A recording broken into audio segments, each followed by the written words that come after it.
ಇವತ್ತಿನ party rounds ನ ಮೊದಲ ಸ್ಟೋರಿಯಲ್ಲಿ ಒಂದು ಇಂಟ್ರೆಸ್ಟಿಂಗ್ ವಿಷಯ ತಗೊಂಡು ಬಂದಿದ್ದೀವಿ. ಸಿಎಂ ವಿರುದ್ಧ ಮೂಡ ಅಕ್ರಮದ ದೂರು ಕೊಟ್ಟವರ ಮೇಲೆ ವಾಮಾಚಾರ ಮಾಡಲಾಯಿತಾ? ಶಕ್ತಿ ದೇವತೆಗೆ ಮೇಕೆ ಬಲಿ ಕೊಟ್ಟು ದೂರುದಾರರ ವಿರುದ್ಧ ವಾಮಾಚಾರ ಮಾಡಿದಾರಾ?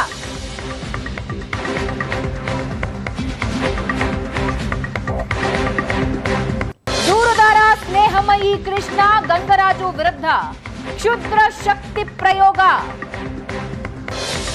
ದೇವಿಗೆ ಹಾರದ ರೂಪದಲ್ಲಿ ಸ್ನೇಹಮಯಿ ಕೃಷ್ಣ ಮತ್ತು ಗಂಗರಾಜು ಫೋಟೋ ನೇತು ಹಾಕಿದ್ದಾರೆ. ಫೋಟೋಗಳ ಮೇಲೆ ಪ್ರಾಣಿಯ ರಕ್ತ ಚೆಲ್ಲಿ ದುಷ್ಕರ್ಮಿಗಳು ವಾಮಾಚಾರ ಮಾಡಿದ್ದಾರಂತೆ. ವಾಮಾಚಾರಕ್ಕಾಗಿ ಪ್ರಾಣಿ ಬಲಿನೂ ಕೊಟ್ಟಿರೋದಕ್ಕೆ ವಿಡಿಯೋ ಸಾಕ್ಷಿ ಇದೆ. ಹಾಗಾದ್ರೆ ಮೂಡ ಪ್ರಕರಣದಲ್ಲಿ ದೂರು ನೀಡಿದ್ದಕ್ಕೆ ದೂರುದಾರರು ಟಾರ್ಗೆಟ್ ಆದ್ರ? ಸ್ನೇಹಮಯಿ ಕೃಷ್ಣ ಗಂಗರಾಜು ಫೋಟೋ ಇಟ್ಟು ರಕ್ತದಲ್ಲಿ ಅಭಿಷೇಕ ಮಾಡಿದ್ದಾರೆ. ಶಕ್ತಿ ದೇವತೆಯ ಮೇಲೆ ಮದ್ಯ ಸುರಿದು ವಾಮಾಚಾರದ ಪೂಜೆ ಮಾಡಿದ್ದಾರೆ. ಮೂಡ ದೂರುದಾರರ ವಿರುದ್ಧ ವಾಮಾಚಾರ ಮಾಡಿಸಿದ್ಯಾರು? ಹಾಗಾದ್ರೆ ವಾಮಾಚಾರ ಆದ ಮೇಲೆ ಭಾರೀ ಪ್ರಮಾಣದ ಹಣ ಕೂಡ ಸಂದಾಯ ಆಗಿದೆಯಂತೆ. ಬ್ಯಾಗ್ನಲ್ಲಿ ಹಣ ತುಂಬಿದ ಫೋಟೋಗಳು ಏಷ್ಯಾನೆಟ್ ಸುವರ್ಣ ನ್ಯೂಸ್ಗೆ ಲಭ್ಯ ಆಗಿದೆ. ವಾಮಾಚಾರದ ಫೋಟೋಸ್ ಅನ್ನ ನೀವು ನೋಡ್ತಾ ಇದ್ದೀರಾ.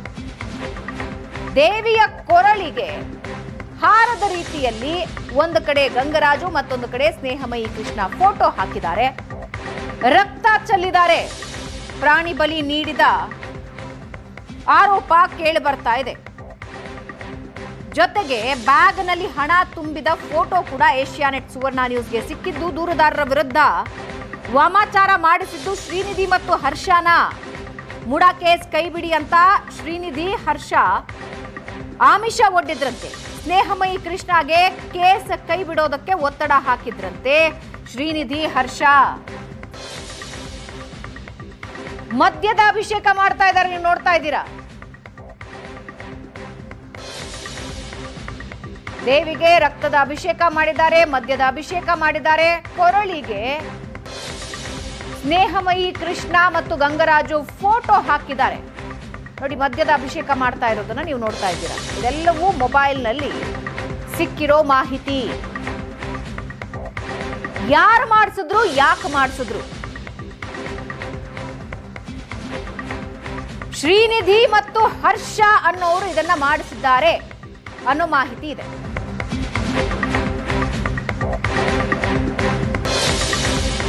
ಮಸಾಜ್ ಪಾರ್ಲರ್ ದಾಳಿ ಆರೋಪಿ ಅತ್ತಾವರ ಮೊಬೈಲ್ನಲ್ಲಿ ಈ ವಿಡಿಯೋಗಳು ಸಿಕ್ಕಿದ್ದು. ಜನವರಿ 23ಕ್ಕೆ ಪ್ರಸಾದ್ ಅತ್ತಾವರನ್ನ ಮಂಗಳೂರು ಪೊಲೀಸರು ಬಂಧಿಸಿದ್ದಾರೆ. ಮಸಾಜ್ ಪಾರ್ಲರ್ ಒಳಗೆ ಏಕಾಏಕಿ ನುಗ್ಗಿ ಅಲ್ಲಿರೋ ಪೀಠೋಪಕರಣಗಳನ್ನ ಧ್ವಂಸ ಮಾಡಿದ್ರು.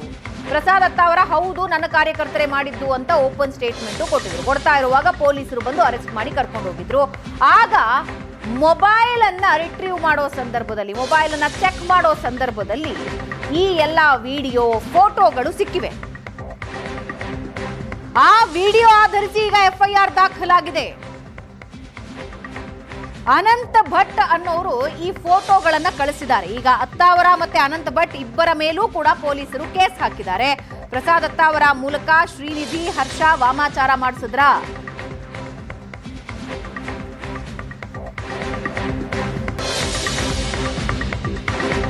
ದೇವಿಯ ಕೊರಳಿನಲ್ಲಿ 5 ಹೆಸರಿನ ಚೀಟಿ ಕೂಡ ಇದೆ.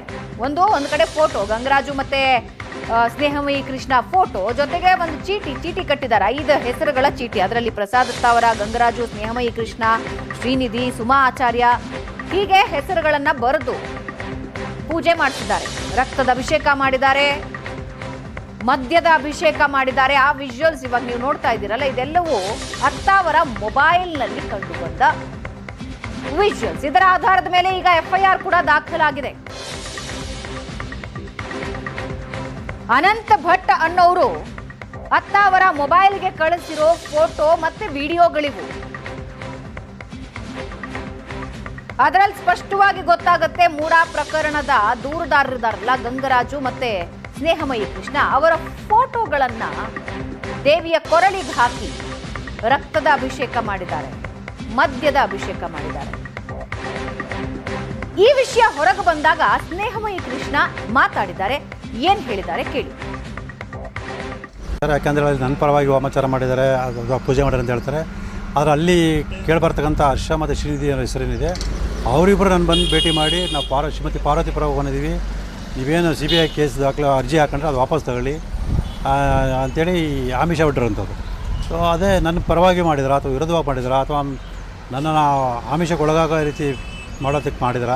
ಸೊ ಇಲ್ಲಿ ಒಂದಕ್ಕೊಂದು ವಿಚಿತ್ರ ಸಂಗತಿಗಳು ಕಂಡುಬರ್ತಾರೆ. ಹಾಗಾಗಿ ಸಮಗ್ರ ತನಿಖೆ ನಡೆಸೋದಕ್ಕೆ ಒಂದು ದೂರಜಿ ಕೊಡೋದಕ್ಕೆ ನಾನು ನಿರ್ಧಾರ ಮಾಡಿದ್ದೀನಿ. ಭಯ ಬೆಳೆಸೋದಕ್ಕೆ ಅಥವಾ ಆ ಥರದ್ದು ಅಥವಾ ಅಲ್ಲ, ಅದೇ ಗೊತ್ತಾಗ್ತಿಲ್ಲ ಸರ್. ಭಯ ಬೆಳೆಸೋಕ್ಕಾಗಿ ಅದು ಮಾಡಿದಾರಾ ಅಥವಾ ನನಗೆ ಶಕ್ತಿ ತುಂಬಕ್ಕೆ ಮಾಡಿದಾರಾ ಅಥವಾ ನನ್ನ ಹೋರಾಟ ಬಹುಶಃ ನನ್ನ ಪ್ರಕಾರ ನನ್ನ ಹೋರಾಟ ಹತ್ತಿಕ್ಕೋದಕ್ಕೆ ಮಾಡ್ತಾರೆ ಅಂತ ನನಗೆ ಅನಿಸುತ್ತೆ. ಯಾಕಂದರೆ ಇದು ಸ್ನೇಹಮಯಿ ಕೃಷ್ಣ ಮಾತು. ಆದರೆ ಮೂಡ ವಾಮಾಚಾರಕ್ಕೆ ಈಗ ಮಂಗಳೂರು ಕಮಿಷನರ್ ಒಂದು ಟ್ವಿಸ್ಟ್ ಕೊಟ್ಟಿದ್ದಾರೆ. RTI ಕಾರ್ಯಕರ್ತರಿಗೆ ಶಕ್ತಿ ತುಂಬೋದಕ್ಕೆ ಬಲಿ ಕೊಟ್ಟಿದ್ದಾರೆ. ಸ್ನೇಹಮಯಿ ಮತ್ತು ಗಂಗರಾಜುಗೆ ಶಕ್ತಿ ತುಂಬೋದಕ್ಕೆ ಈ ಬಲಿ ಕೊಡಲಾಗಿದೆ ಅಂತ ಮಂಗಳೂರು ಕಮಿಷನರ್ ಹೇಳಿದ್ದಾರೆ.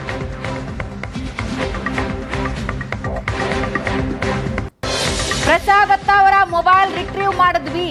ಮೊಬೈಲ್ನಲ್ಲಿ ದೇವಸ್ಥಾನದಲ್ಲಿ ಕುರಿ ಬಲಿಯ ವಿಡಿಯೋ ಸಿಕ್ಕಿದೆ. ಅನಂತ ಭಟ್ ಜೊತೆ ಚಾಟ್ ಮಾಡಿದ ಮಾಹಿತಿ ಸಿಕ್ಕಿದೆ. ಹೋರಾಟ ಮಾಡ್ತಾ ಇರೋ ಕೇಸ್ನಲ್ಲಿ ಶಕ್ತಿ ತುಂಬೋದಕ್ಕೆ ಈ ಬಲಿ ಕೊಟ್ಟಿದ್ದಾರೆ. ಹಣದ ಬ್ಯಾಗ್ ಪತ್ತೆಯಾಗಿದೆ, ಅದರ ಬಗ್ಗೆ ನಾವು ತನಿಖೆ ಮಾಡ್ತೀವಿ ಅಂತ ಮಂಗಳೂರು ಕಮಿಷನರ್ ಮಾತಾಡಿದ್ದಾರೆ. ಆ ಸಂದರ್ಭದಲ್ಲಿ ಪ್ರಸಾದ್ ದತ್ತ ಅವರು ಯಾರ ನಿರ್ದೇಶನ ಮೇಲೆ ಮಾಡಿದ್ದಾರೆ, ಹೇಗೆ ಮಾಡಿದ್ದಾರೆ, ಇದು ಎಲ್ಲ ನಡುವೆ ಅವ್ರಿಗೆ ನಾವು ಅರೆಸ್ಟ್ ಮಾಡಿದ್ವಿ.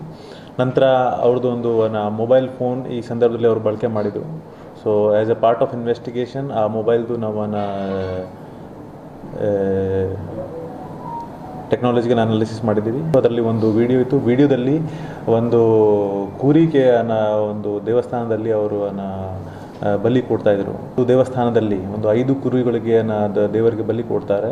ಅದರಲ್ಲಿ ಅವರು ಮಧ್ಯದಲ್ಲಿ ನಡೆದೋದನ್ನ ಚಾಟ್ಸ್ ಪ್ರಕಾರ ಇದು ಎಲ್ಲ ಅವರು ಒಬ್ಬ RTI ಕಾರ್ಯಕರ್ತ ಸ್ನೇಹಮಯಿ ಕೃಷ್ಣ ಮತ್ತು ಒಬ್ಬ ಗಂಗರಾಜು ಅವ್ರಿಗೆ ಒಂದು ಈ ಬಲಿ ಮುಖಾಂತರ ಅವ್ರಿಗೆ ಬಲ ಸಿಗಲಿ, ಅವರು ಯಾವ ಫೈಟ್ ಮಾಡ್ತಾಯಿದ್ದಾರೆ ಅದರಲ್ಲಿ ಅವ್ರಿಗೆ ಇನ್ನೂ ಹೆಚ್ಚಿನ ಬಲ ಸಿಗಬೇಕು. ಅದಕ್ಕಾಗಿ ಒಂದು 5 ಹೆಸರು ಮೇಲೆ ಮತ್ತು ಒಂದು ದೇವರ ಪ್ರತಿಮೆ ಮೇಲೆ ಸ್ನೇಹಮಯಿ ಕೃಷ್ಣ ಮತ್ತು ಗಂಗರಾಜು ಅವ್ರದ್ದು ಫೋಟೋ ಇಟ್ಕೊಂಡು ಅವರು ಬಲಿ ಕೊಟ್ಟಿದ್ದಾರೆ. 3 ಹೆಸರುಗಳು ಇದು ಚೀಟಿ ಮೇಲೆ ಬರೆದಿದ್ದಾರೆ. ಅದರಲ್ಲಿ ಮುಖ್ಯವಾಗಿ ಸ್ನೇಹಮಯಿ ಕೃಷ್ಣ, ಗಂಗರಾಜು ಮತ್ತು ಹರ್ಷ ಮತ್ತು ಇನ್ನಿತರೆ ಇಬ್ಬರದ್ದು ಹೆಸರುಗಳು ಇದೆ. ಸೊ ಅವ್ರಿಗೆ ಅವರು ಯಾಕೆ ಅವ್ರ ಹೆಸರು ಬರೆದು ಅವ್ರಿಗೆ ಪವರ್ ಸಿಗಬೇಕು ಅಥವಾ ಬಲ ಸಿಗಬೇಕು ಮಾಡಿದ್ದಾರೆ, ಅದು once we take the police custody of Prasad Datta ಅವರು ಆವಾಗ ಗೊತ್ತಾಗ್ತದೆ. ಇನ್ನು ಮೂಡ ಪ್ರಕರಣಕ್ಕೆ ಸಂಬಂಧಪಟ್ಟ ಹಾಗೆ ಮೂಡ ಅಕ್ರಮದಲ್ಲಿ CM ಸಿದ್ದರಾಮಯ್ಯ ಪಾತ್ರ ಇದೆ ಅಂತ ಇಡಿ ಹೇಳ್ತಾ ಇದೆ. ಸಿದ್ದರಾಮಯ್ಯ ಮತ್ತು ಪತ್ನಿ ಪಾರ್ವತಿ ಅಕ್ರಮದಲ್ಲಿ ಭಾಗಿ ಅಂತ ಇಡಿ ಹೇಳ್ತಾ ಇದೆ.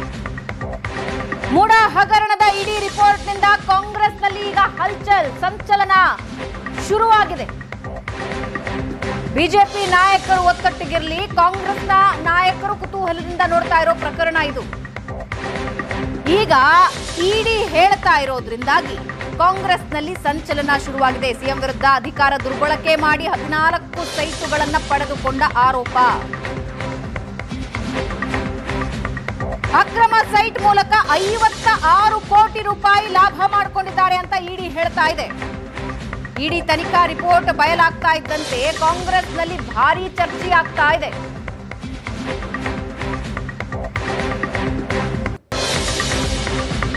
ಇಡಿ ಹೇಳ್ತಾ ಇದೆ ಅಧಿಕಾರ ದುರುಪಯೋಗ ಅಂತ. ದುರ್ಬಳಕೆ ಮಾಡಿಕೊಂಡು 14 ಸೈಟುಗಳನ್ನ ಪಡ್ಕೊಂಡಿದ್ದಾರೆ ಅಂತ ಆರೋಪ ಮಾಡ್ತಾ ಇದೆ. ಈ ಅಧಿಕಾರ ದುರ್ಬಳಕೆ ಮಾಡಿಕೊಂಡು ಸೈಟ್ ಪಡ್ಕೊಂಡಿದ್ರಿಂದ 56 ಕೋಟಿ ರೂಪಾಯಿಗಳ ಲಾಭ ಮಾಡಿಕೊಂಡಿದ್ದಾರೆ ಅಂತ ಇಡಿ ಹೇಳ್ತಾ ಇದೆ. ಒಂದೊಂದು ಬೆಳವಣಿಗೆ, ಇಡಿಯ ಒಂದೊಂದು ಬೆಳವಣಿಗೆ, ಒಂದೊಂದು ಹೆಜ್ಜೆ ಕಾಂಗ್ರೆಸ್ ಕುತೂಹಲದಿಂದ ನೋಡ್ತಾ ಇರೋ ನಾಯಕರಲ್ಲಿ ಸಂಚಲನ ಸೃಷ್ಟಿ ಮಾಡ್ತಾ ಇದೆ. ಇನ್ನು ಇದರ ಬಗ್ಗೆ ರಿಯಾಕ್ಷನ್ಸ್ ಕೂಡ ಬಂದಿದೆ. ಮೂಡ ಅಕ್ರಮದಲ್ಲಿ ನನ್ನ ಹೆಸರು ಕೆಡಿಸೋ ಪ್ರಯತ್ನ ಮಾಡ್ತಿದ್ದಾರೆ ಅಂತ ಸಿಎಂ ಹೇಳ್ತಾ ಇದ್ದಾರೆ. ನನ್ನ ಹೆಸರಿಗೆ ಮಸಿ ಬಳಿಯೋದಕ್ಕೆ ಬಿಜೆಪಿ ಪ್ರಯತ್ನ ಪಡ್ತಾ ಇದೆ, ಅದು ಯಶಸ್ವಿ ಆಗೋದಿಲ್ಲ. ಇಡೀ ತನಿಖಾ ವರದಿ ಬಗ್ಗೆ ಮೈಸೂರಿನಲ್ಲಿ ಸಿದ್ದರಾಮಯ್ಯ ಪ್ರತಿಕ್ರಿಯೆ ಕೊಟ್ಟಿದ್ದಾರೆ. ಇಡಿಯ ತನಿಖೆ ರಾಜಕೀಯ ಪ್ರೇರಿತ ಅನ್ನೋದು ಎಲ್ರಿಗೂ ಗೊತ್ತಿದೆ. ಮೂಡಾ ವಿಚಾರದಲ್ಲಿ ನಾನು ನಮ್ಮ ಕುಟುಂಬದವರು ಯಾವ ತಪ್ಪು ಮಾಡಿಲ್ಲ. ಈ ಕೇಸ್ನಲ್ಲಿ ಅಕ್ರಮ ಹಣ ವರ್ಗಾವಣೆ ಪ್ರಶ್ನೆ ಬರೋದೇ ಇಲ್ಲ ಅಂತ ಸಿದ್ದರಾಮಯ್ಯ ಹೇಳ್ತಾ ಇದ್ದು, ಮನಿ ಲಾಂಡ್ರಿಂಗ್ ಜಪ್ತಿ ವಿಚಾರ ಕಾನೂನು ಪ್ರಕಾರ ಇಲ್ಲ ಅಂತ ಅರ್ಥ. ಮನಿ ಲಾಂಡ್ರಿಂಗ್ ಇದ್ದಿದ್ರೆ ಕೋರ್ಟ್ ಯಾಕೆ ತಡೆಯಾಜ್ಞೆ ಕೊಡ್ತಾ ಇತ್ತು? ಮಾಜಿ ಆಯುಕ್ತ ನಟೇಶ್ ತನಿಖೆಗೆ ತಡೆಯಾಜ್ಞೆ ಕೊಟ್ಟಿದ್ದನ್ನ ಇಲ್ಲಿ ಸಿದ್ದರಾಮಯ್ಯ ಅವರು ಉಲ್ಲೇಖಿಸ್ತಾ ಇದ್ದಾರೆ.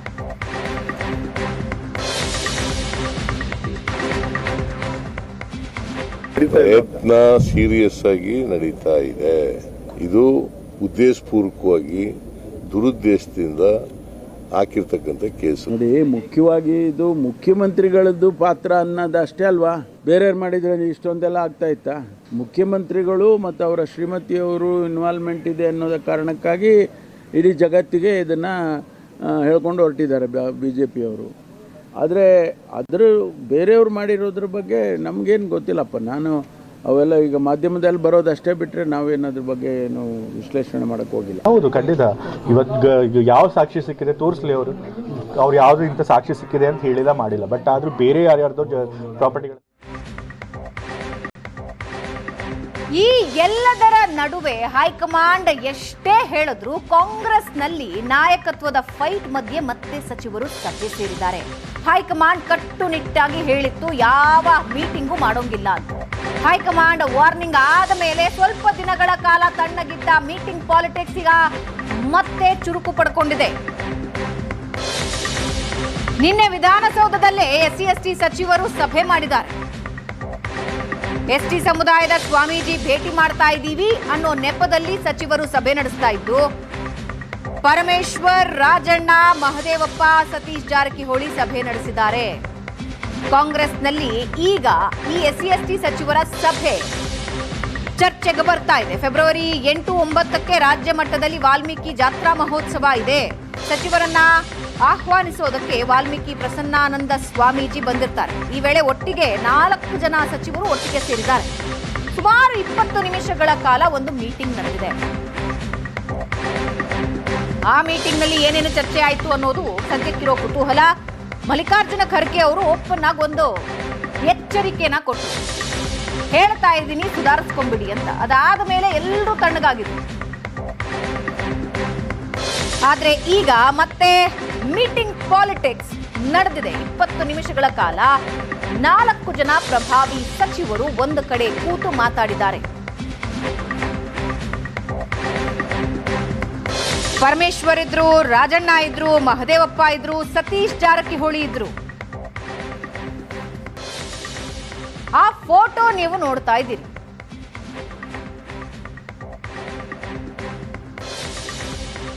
ಪ್ರಸನ್ನಾನಂದ ಸ್ವಾಮೀಜಿಯ ಜೊತೆ ಕೂತು ಮಾತಾಡಿದ್ದಾರೆ. ಅದಾದ ಮೇಲೆ 20 ನಿಮಿಷಗಳ ಕಾಲ ಏನ್ ಚರ್ಚೆ ಮಾಡಿದ್ರು ಅನ್ನೋದು ಸದ್ಯಕ್ಕೆ ಇರೋ ಕುತೂಹಲ.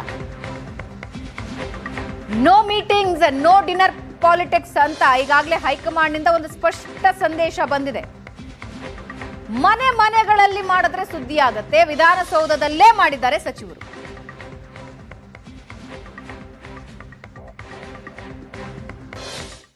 ಹೌದೌದಾ? ಇಲ್ಲ, ಎಲ್ಲ ಪೂರ್ತಿ ರಾಜಕೀಯ, ಎಲ್ಲ ಬೇರೆ ಏನೋ ಮಾತಾಡಿಲ್ಲ. ಪೂರ್ತಿ ರಾಜಕೀಯ ಮಾತಾಡಿವಿ. ಇದರಲ್ಲಿ ಗೊತ್ತಾಯ್ತು ಸರ್. ಪೂರ್ತಿ ರಾಜಕೀಯ ಏನು ಮಾತಾಡಿಲ್ಲ, ಬರೀ ರಾಜಕೀಯ ಮಾತಾಡಿದ್ವಿ ಅಷ್ಟೇ. ಹೌದೌದಾ? ಇಲ್ಲ, ಎಲ್ಲ ಪೂರ್ತಿ ರಾಜಕೀಯ, ಎಲ್ಲ ಬೇರೆ ಏನೋ ಮಾತಾಡಿಲ್ಲ. ಪೂರ್ತಿ ರಾಜಕೀಯ ಮಾತಾಡಿವಿ. ಇದರಲ್ಲಿ ಗೊತ್ತಾಯ್ತು ಸರ್. ಪೂರ್ತಿ ರಾಜಕೀಯ ಏನು ಮಾತಾಡಿಲ್ಲ, ಬರೀ ರಾಜಕೀಯ.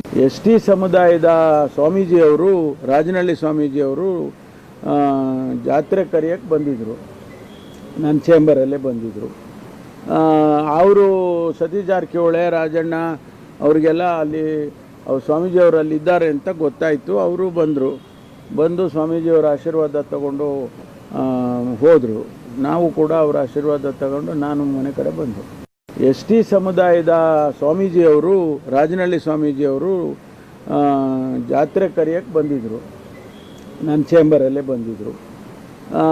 ಅವರು ಸತೀಶ್ ಜಾರಕಿಹೊಳಿ, ರಾಜಣ್ಣ ಅವರಿಗೆಲ್ಲ ಅಲ್ಲಿ ಸ್ವಾಮೀಜಿಯವರು ಅಲ್ಲಿದ್ದಾರೆ ಅಂತ ಗೊತ್ತಾಯಿತು. ಅವರು ಬಂದು ಸ್ವಾಮೀಜಿಯವರ ಆಶೀರ್ವಾದ ತಗೊಂಡು ಹೋದರು. ನಾವು ಕೂಡ ಅವರ ಆಶೀರ್ವಾದ ತಗೊಂಡು ನಾನು ಮನೆ ಕಡೆ ಬಂದೆ. ಎಸ್ ಟಿ ಸಮುದಾಯದ ಸ್ವಾಮೀಜಿಯವರು, ರಾಜನಹಳ್ಳಿ ಸ್ವಾಮೀಜಿಯವರು ಸಚಿವರ ಮನೆಗಳಲ್ಲಿ ಅಲ್ಲ, ವಿಧಾನಸೌಧದಲ್ಲೇ 4 ಜನ ಪ್ರಮುಖ ನಾಯಕರು ಕೂತು 20 ನಿಮಿಷ ಚರ್ಚೆ ಮಾಡಿದ್ದಾರೆ. ಏನ್ ಚರ್ಚೆ ಆಗಿದೆ ಯಾರು ಬಿಟ್ಕೊಡ್ತಾ ಇಲ್ಲ. ಹೇಳ್ತಿರೋದು ಸ್ವಾಮೀಜಿಗಳನ್ನ ಭೇಟಿಯಾಗೋದಕ್ಕೆ ಬಂದಿದ್ವಿ ಅಂತ. 4 ಜನ ಒಟ್ಟಿಗೆ ಕೂತು ಸುಮಾರು 20 ನಿಮಿಷಗಳ ಕಾಲ ಮಾತಾಡಿದ್ದಾರೆ. ಹೈಕಮಾಂಡ್ನಿಂದ ಈಗಾಗಲೇ ಸ್ಪಷ್ಟ ಸಂದೇಶ ಬಂದಿದೆ, no dinner politics, no lunch politics, no breakfast politics ಅಂತ. ಆದರೆ ಮನೆಗಳಲ್ಲಿ ಅಲ್ಲ, ಸಚಿವರ ಮನೆಗಳಲ್ಲಿ ಅಲ್ಲ, ವಿಧಾನಸೌಧದಲ್ಲೇ 4 ಜನ ಸಚಿವರು ಕೂತು ಮಾತಾಡಿದ್ದಾರೆ. ಯಾವ್ಯಾವ ವಿಷಯಗಳ ಬಗ್ಗೆ ಚರ್ಚೆಯಾಗಿದೆ, ಏನಾಗಿದೆ ಅನ್ನೋದ್ರ ಬಗ್ಗೆ ಈಗ ಎಲ್ಲರೂ ಕುತೂಹಲದಿಂದ ನೋಡ್ತಾ ಇದ್ದಾರೆ. ಯಾವ ಪಾಳಿಯದಲ್ಲಿ ಏನೇನು ಚರ್ಚೆ ಆಗ್ತಾ ಇದೆ ಅನ್ನೋದು ಸದ್ಯಕ್ಕೆ ಇಂಟ್ರೆಸ್ಟಿಂಗ್ ವಿಷಯ ಅಂತ ಅನ್ನಿಸ್ಕೊಳ್ತಾ ಇದೆ.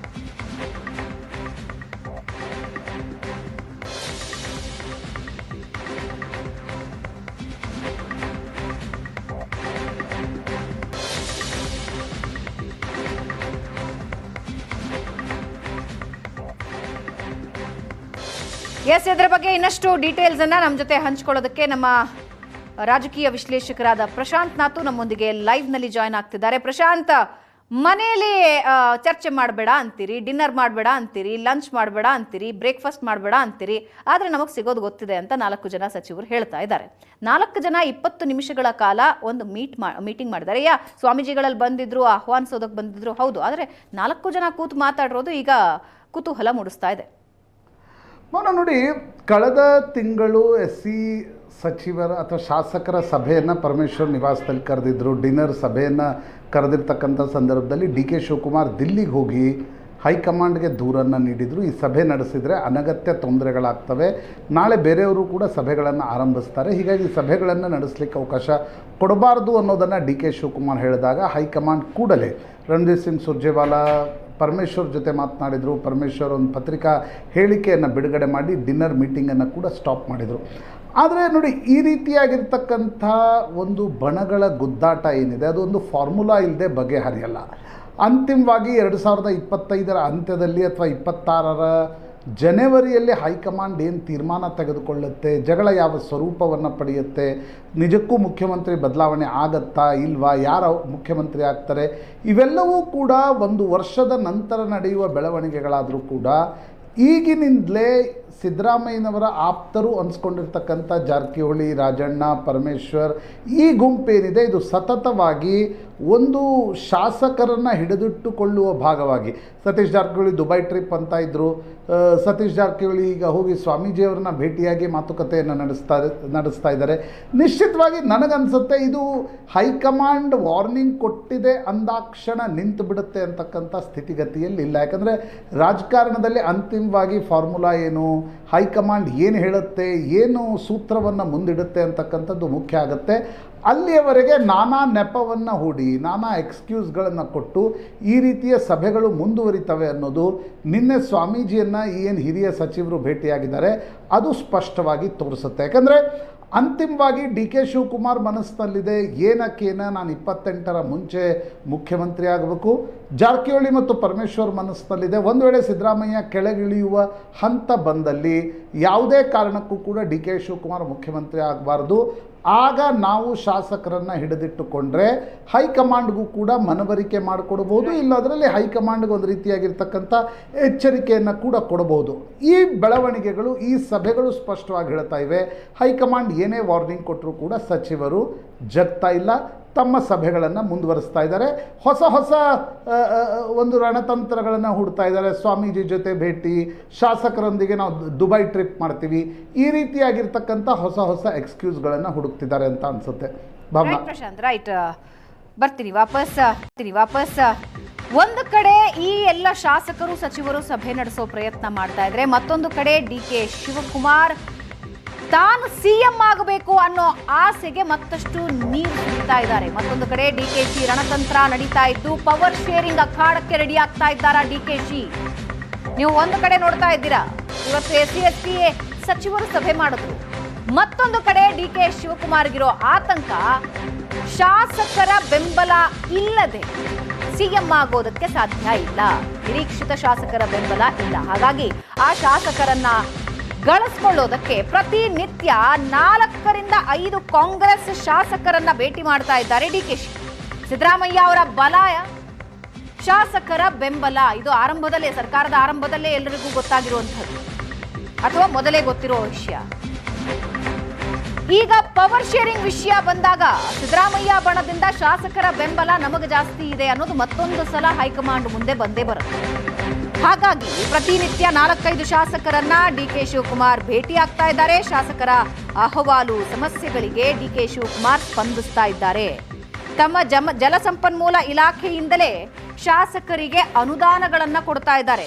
ಕೆಲ ಶಾಸಕರಿಗೆ 50 ಕೋಟಿ ರೂಪಾಯಿ ಅನುದಾನ ಘೋಷಣೆ ಮಾಡಿದ್ದಾರೆ ಡಿಕೆ ಶಿವಕುಮಾರ್.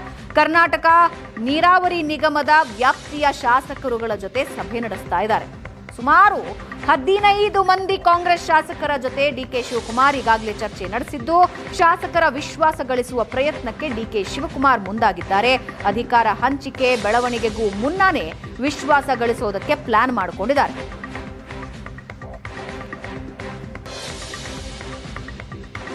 ಮತ್ತೊಂದು ಸಲ ಪ್ರಶಾಂತ್ ನಾತು ನಮ್ಮೊಂದಿಗೆ ನೇರ ಸಂಪರ್ಕದಲ್ಲಿದ್ದಾರೆ. ಪ್ರಶಾಂತ್, ಒಂದು ಕಡೆ ಶಾಸಕರೆಲ್ಲರೂ ಒಟ್ಟಾಗಿ ನಿಂತ್ಕೊಳ್ಬೇಕು ಅಂತ ಸಿದ್ದು ಬಣ ಈಗಾಗಲೇ ಸಿದ್ಧತೆಗಳನ್ನ ನಡೆಸ್ತಾ ಇದೆ. ತೆರೆಮರೆಯಲ್ಲಿ ಸರ್ಕಸ್ಗಳು ನಡೀತಾ ಇವೆ. ಮತ್ತೊಂದು ಕಡೆ ಡಿಕೆ ಶಿವಕುಮಾರ್ಗೆ ಇರುವ ಅತಿ ದೊಡ್ಡ ಕೊರತೆ ಅತಿ ಹೆಚ್ಚು ಶಾಸಕರ ಬಲ. ಈಗ ಅದನ್ನ ತನ್ನ ಕಡೆ ಯಾವ ರೀತಿ ಎಳ್ಕೊಳ್ಬೇಕು ಅಂತ ನೀಟಾಗಿ ಪ್ಲಾನ್ ಮಾಡ್ತಾ ಇದ್ದಾರೆ ಡಿಕೆಶಿ.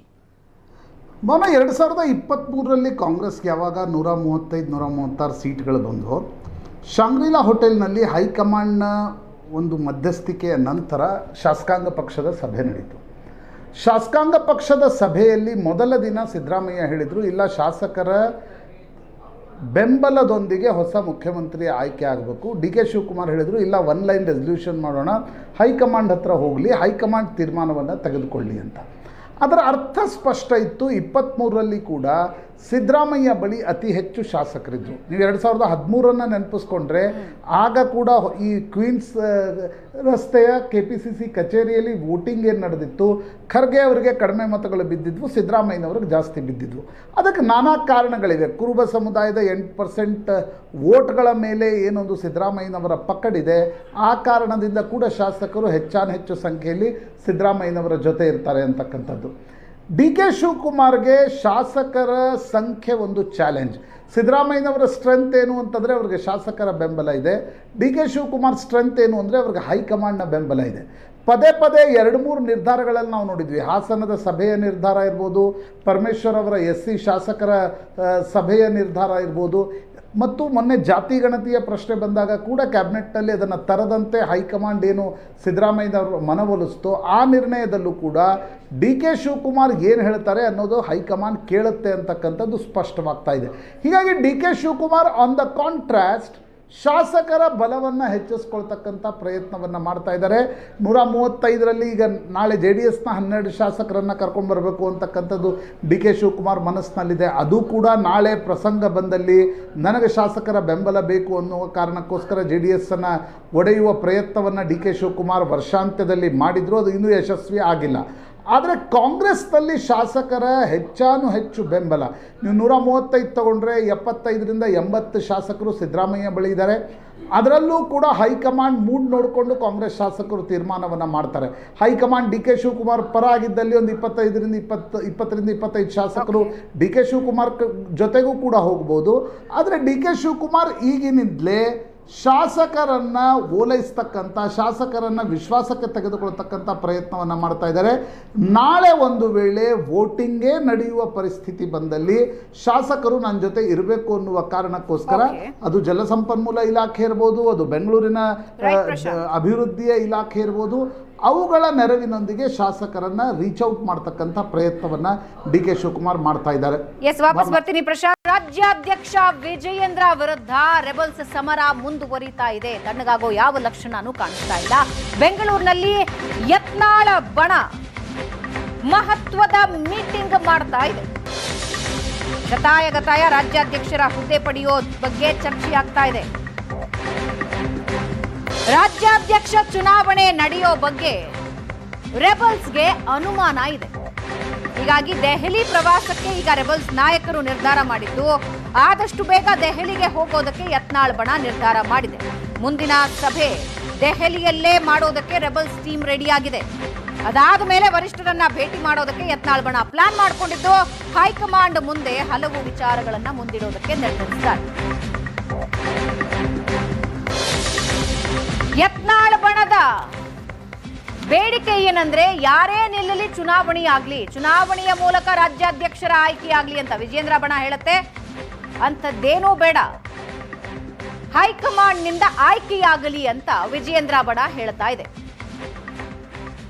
ಆದ್ರೆ ಈಗ ಚುನಾವಣೆ ನಡೆಯೋದ್ರ ಬಗ್ಗೆ ಯತ್ನಾಳ್ ಬಣಕ್ಕೆ ಅನುಮಾನಗಳಿರೋದ್ರಿಂದ ನೇರವಾಗಿ ದೆಹಲಿ ನಾಯಕರನ್ನ ಭೇಟಿಯಾಗಿ ಏನೇನು ಹೇಳಬೇಕು ಅನ್ಕೊಳ್ತಿದ್ದಾರೋ, ಯಾವ ವಿಷಯಗಳನ್ನ ಪ್ರಸ್ತಾಪ ಮಾಡಬೇಕು ಅಂತಿದ್ದಾರೋ ಪ್ರಸ್ತಾಪ ಮಾಡೋದಕ್ಕೆ ನಿರ್ಧಾರ ಮಾಡಿದ್ದಾರೆ. ಇನ್ನು ಫೈನಲ್ ಚರ್ಚೆ ಹೋಗೋದಕ್ಕೆ ಮುಂಚೆ, ನಾಯಕರನ್ನ ಮೀಟ್ ಆಗೋದಕ್ಕೆ ಮುಂಚೆ ಒಂದು ಫೈನಲ್ ಚರ್ಚೆ ದೆಹಲಿಯಲ್ಲೇ ಕೂತು ಮಾಡೋಣ, ಏನ್ ಮಾತಾಡಬೇಕು, ಏನೇನು ವಿಷಯಗಳನ್ನ ಪ್ರಸ್ತಾಪ ಮಾಡಬೇಕು ಅಂತ ಅನ್ನೋ ನಿರ್ಧಾರಕ್ಕೆ ರೆಬಲ್ಸ್ ಬಂದಿದ್ದಾರೆ. ಶತಾಯ ಗತಾಯ ವಿಜಯೇಂದ್ರ ವಿರುದ್ಧ ಕಹಳೆ ಮೊಳಗಿಸ್ತಾ ಇದೆ ಯತ್ನಾಳ್ ಬಣ. ಬೇರೆ ಯಾರಾದ್ರೂ ಆಗ್ಲಿ ಎಲ್ಲರೂ ಎಲೆಕ್ಷನ್ ನಿಂತು ಗೆಲ್ಲಿ ಅಂತ ಯತ್ನಾಳ್ ಬಣ ಹೇಳ್ತಾ ಇದೆ. ವಿಜಯೇಂದ್ರ ಬಣ ಹೇಳ್ತಾ ಇದೆ ಆಯ್ಕೆಯಾಗ್ಲಿ, ಚುನಾವಣೆ ಬೇಡ ಅಂತ. ಇತ್ತೀಚೆಗಷ್ಟೇ ಸುಧಾಕರ್ ನೇರ ಆರೋಪ ಮಾಡಿ ವಾಗ್ದಾಳಿ ನಡೆಸಿದ್ದನ್ನ ನೀವು ನೆನಪಿಸಿಕೊಳ್ಳಬಹುದು. ನಿನ್ನೆ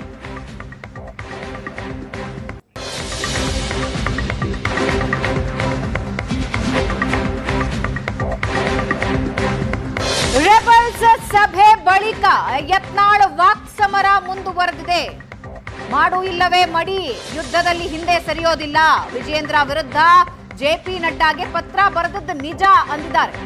ಬೊಮ್ಮಾಯಿ ಅಶೋಕ್ ಬೆಂಬಲ ಕೊಟ್ಟಿದ್ದಾರೆ ಅಂತ ಯತ್ನಾಳ್ ಹೇಳಿದ್ದು, ಜಿಲ್ಲಾಧ್ಯಕ್ಷರ ಆಯ್ಕೆ ವೇಳೆ ಯಾರನ್ನೂ ವಿಶ್ವಾಸಕ್ಕೆ ಪಡೆದಿಲ್ಲ. ರಾಜ್ಯಾಧ್ಯಕ್ಷ ಆಗೋಕೆ ಏಕಪಕ್ಷೀಯ ನಿರ್ಧಾರ ಅಂತ ಯತ್ನಾಳ್ ಆರೋಪ ಮಾಡ್ತಾ ಇದ್ದು, ಯಡಿಯೂರಪ್ಪ ಬಿಟ್ಟು ಪಕ್ಷ ಅಧಿಕಾರಕ್ಕೆ ಬರೋ ತಾಕತ್ ಇದೆ. ಬಿಜೆಪಿಯ ತಟಸ್ಥ ಬಣದ ನಾಯಕರ ಜೊತೆಯೂ ನಾವು ಚರ್ಚೆ ಮಾಡಿದ್ದೀವಿ. ಈ ಯುದ್ಧದಿಂದ ಹಿಂದೆ ಸರಿಯೋ ಪ್ರಶ್ನೆನೇ ಇಲ್ಲ ಅಂತ ಯತ್ನಾಳ್ ಸವಾಲ್ ಹಾಕ್ತಾ ಇದ್ದಾರೆ. ರಾಜ್ಯದಲ್ಲಿ ಏನು ಜಿಲ್ಲಾ ಅಧ್ಯಕ್ಷರ ನೇಮಕಾತಿಯ ಪ್ರಕ್ರಿಯೆ ವ್ಯವಸ್ಥಿತ ರೀತಿಯಲ್ಲಿ ಮಾಡದೆ ಪಕ್ಷದ ಮುಖಂಡರ ಯಾವುದೇ ಅಭಿಪ್ರಾಯ ತೆಗೆದುಕೊಳ್ಳಾರ್ದೇ ಏಕಪಕ್ಷೀಯವಾಗಿ ತಮಗೆ ಬೇಕಾಬಿಟ್ಟಿಯಾಗಿ ಒತ್ತೇನು ಮಾಡ್ತಾ ಇರೋದು ಈಗಾಗಲೇ ನಾವು ಮೊದಲೇ ಅದನ್ನ ಊಹೆ ಮಾಡಿದ್ವಿ. ನೋಡಿ, ನಡ್ಡಾಜಿಯವ್ರಿಗೆ ಪತ್ರ ಬರೆದಂತೂ 100% ಸತ್ಯ. ಯಾವುದೋ ನಮ್ಮ ಹೆಸರನ್ನು ಬಹಿರಂಗಪಡಿಸಬೇಡ್ರಿ, ಆಂತರಿಕ ವಿಷಯದಲ್ಲಿ ನಾವು ಇದನ್ನ ಗಂಭೀರವಾಗಿ ತಗೋಬೇಕನ್ನೋದನ್ನ ನಾವು ಬರೆದಿದ್ದೀವಿ ಅನ್ನೋದು ಒಂದು. ಯಾರನ್ನ ತಗೊಂಡ್ರಿ ವಿಶ್ವಾಸಕ್ಕೆ? ನೀವು ಆರ್ ಅಶೋಕ್ ತಗೊಂಡ್ರಿ, ಬೊಮ್ಮಾಯಿ ಅವ್ರು ತಗೊಂಡ್ರಿ, ಸದಾನಂದ ಗೌಡರು ತಗೊಂಡ್ರಿ. ನೋಡ್ರಿ, ಅವ್ರ ಕೇಂದ್ರದವ್ರು ನಾನು ವಿಶ್ವಾಸ ತಗೊಂಡ್ರೆಲ್ಲೋ ಬಿಟ್ಟಾರಲ್ಲೋ ನಮ್ಗೆ ಗೊತ್ತಿಲ್ಲ. ನಮ್ಮ ಏನು ಗುಂಪಿನಲ್ಲಿ ನಾವೆಲ್ಲ ಚರ್ಚೆ ಮಾಡಿದ್ವಿ. ರಾಜ್ಯ ಅಧ್ಯಕ್ಷರ ಚುನಾವಣೆ ಬಂದ್ರೆ ನಾವೊಂದು ಸ್ಪರ್ಧೆಯನ್ನ ನಮ್ಮ ವತಿಯಿಂದ ಯಾರಾದರೂ ತಯಾರು ಮಾಡ್ತೀವಿ ಅಂತೇಳಿ ಇನ್ನು 2 ದಿವಸ ಚರ್ಚೆ ಮಾಡಿ ಯಾರನ್ನ ಅಭ್ಯರ್ಥಿ ಮಾಡಬೇಕನ್ನೋಂಥ ಚರ್ಚೆಗೆ ಇನ್ನೂ 2 ದಿವಸದ ಸಮಯವನ್ನು ನಾವು ತೆಗೆದುಕೊಂಡಿದ್ದೀವಿ. ನಾವೆಲ್ಲರೂ ಕೂಡಿ ದೆಹಲಿಯಲ್ಲಿಯೂ ಸಹ ಒಂದು ಸಭೆ ಮಾಡಬೇಕಂತ ನಿರ್ಣಯ ಮಾಡಿದ್ದೀವಿ. ನಮ್ಮ ತಟಸ್ಥತೆ ಏನು ಹೇಳ್ತಿದ್ರು ಅವರೆಲ್ಲರ ಜೊತೆಗೆ ಎಲ್ಲರೂ ನಾವು ಚರ್ಚೆ ಮಾಡಿಕೊಂಡು ಇಲ್ಲ ಒಂದು 2-3 ದಿವಸ ತಡೀರಿ, ಏನು ಹೈಕಮಾಂಡ್ ಏನು ನಿರ್ಣಯ ಮಾಡ್ತೈತೆ ಕಾದು ನೋಡೋಣ, ಅಲ್ಲಿಂದ ಮುಂದೆ ಏನು ಹೆಜ್ಜೆ ಇಡಬೇಕು ಅನ್ನೋಂಥ ನಿರ್ಣಯ ಮಾಡ್ಬೇಕನ್ನುವಂಥ ಉದ್ದೇಶದಿಂದ ಇವತ್ತು ಚರ್ಚೆ ಮಾಡಿದ್ದೀವಿ. ಈಗ ಪಾರ್ಲಿಮೆಂಟ್ ಸ್ಟಾರ್ಟ್ ಆಗಿದೆ, ಅಲ್ಲಿಯೂ ಏನು ನಮ್ಮ ಎಂಪಿಗಳದಾರೆ, ಕೇಂದ್ರ ಸಚಿವರದಾರೆ, ಎಲ್ಲರನ್ನ ಕೂಡ್ಕೊಂಡು ಚರ್ಚೆ ಮಾಡಿ ಒಂದು ರಾಜ್ಯ ಪದಾಧಿಕಾರಿ ಮಾಡಬೇಕು ಅಂತ ಒಂದು ನಿರ್ಣಯವನ್ನು ನಾವೆಲ್ಲ ಕೂಡಿ ಮಾಡೋರ್ವಿ. ಆ ವಿಜೇಂದ್ರ ರಾಜ್ಯಾಧ್ಯಕ್ಷ ಆದ್ಮ್ಯಾಗ ಪದಾಧಿಕಾರಿಗಳು ಮಾಡಿದ್ದನ್ನು ಯಾರು ಕೇಳಲ್ರಿ. ಒಂದ್ ಸೈಡ್ ಹೊಂಟೈತದ ಗಾಡಿ, ಒಂದು ಕಾಲಿತ್ತು ಯಡಿಯೂರಪ್ಪ ಬಿಟ್ಟರೆ ಬಿಜೆಪಿ ಇಲ್ಲ ಅನ್ನೋಂತ ಒಂದು ವಾತಾವರಣ ಸೃಷ್ಟಿ ಮಾಡಿಬಿಟ್ಟಿದ್ರು ರಾಜ್ಯದಾಗ. ಈಗಿಲ್ಲ, ಯಡಿಯೂರಪ್ಪ ಕುಟುಂಬ ಬಿಟ್ಟರು ಭಾರತೀಯ ಜನತಾ ಪಾರ್ಟಿ ರಾಜ್ಯದಲ್ಲಿ ಕಟ್ಟಿ 140 ಸೀಟ್ ತರುವಂತ ಶಕ್ತಿ ನಮಗೆಲ್ಲ ಇದೆ. ತೂಕ ಸುಧಾಕರ್ ನಮ್ ಜೊತೆಗಿದ್ದಾರೆ,